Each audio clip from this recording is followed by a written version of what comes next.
I'm here with Janet Takahashi, who has a fantastic project that she says, right, is for an outdoor or nature wedding, but I think would be perfect for any wedding. You've used leaves and rocks for, well, just beautiful place cards, I think. And this makes a nice memento and paperweight for later. So tell us how we get started. Okay, so you can either get the rocks from a river, but it's probably better if you go to a home improvement store and get them because they're already polished and cleaned.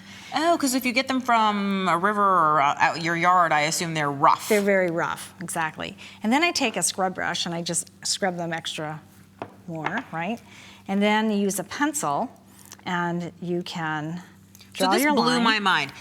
A pencil draws on a rock. Yes. I have never known that. Absolutely. And then you could just draw right on top of it because graphite shows up even on a dark rock. And then later we're just going to erase it. Cool. Okay. And then what I've done is I've taken rocks of different values from light to dark. And then my paint pens here, I have a calligraphy nib paint pen, 2 sizes, and bullet size. So Janet, one of the things I love about you is you're like the most uber organized person I know. So you actually, and this is like a silverware tray, right? That you buy, and you've divided your pens, and you not only have you divided them, but you even have a little chart so that you can see what the tip width actually is, which I think is really smart. And then not only that, I mean, talk about organization, but by doing the strokes on the different values of rocks, tell us why that's important, because you told me before and it blew my mind. Well, one of the things is if I take any color rock, I can take this one and I compare the value, so it'd be here, and I can see that the white or silver shows up the best on this rock, and a lighter rock, this one, you can see that the black or the gold or the white will show up on this one.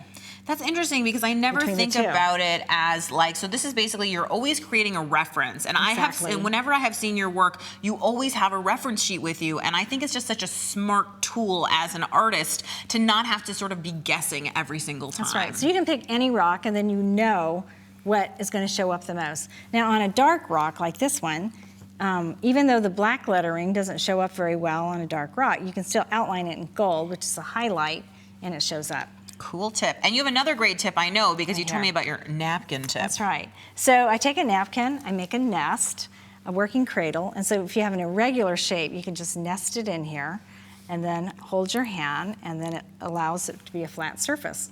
Great. That's so cool. Can we actually draw on a rock now? Yes. Yay! Okay, so here we go. So let's take a pen,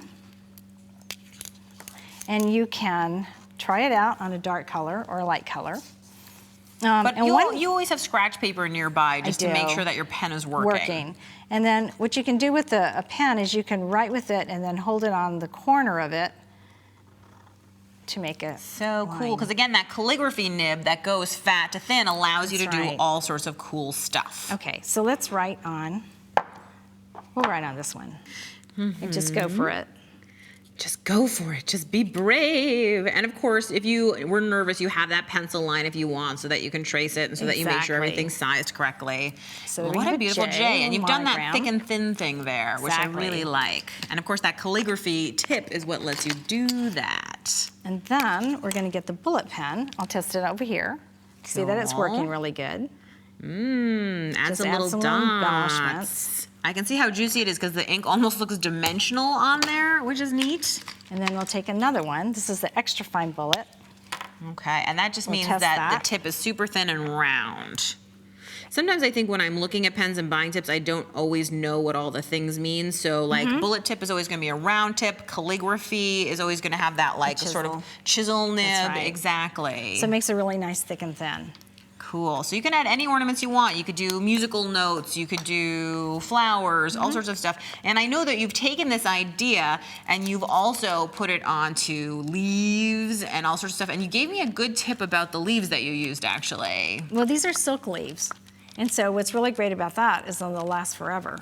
Because if you do it on a real leaf, it has to be fresh and has to be used within a couple of days. So that means that the morning before your party, you're busy. Exactly. So then here you can do it on tracing paper ahead of time and then write with your own writing, your handwriting, and then pick a rock and then see where the placement of it is, if it's going to work, like where to actually start lettering. And then you can draw with a pencil the letter with it, and then erase it. Super cool. So if you're nervous at all, there are lots of ways to do it. And I know that with a longer name, Jonathan, Stephanie, something like that, you definitely want to be able to know that it's going to fit. Yes, and I also did this. I made this chart with the black, white, gold, silver, bronze. And then I put the same color dots, bullets on top of it, so I can also see what color is going to show up as well. You know, Janet, you're really encouraging me to make charts of all kinds for all sorts of things, because you're right. A reference tool makes a huge difference in making a result that you really like.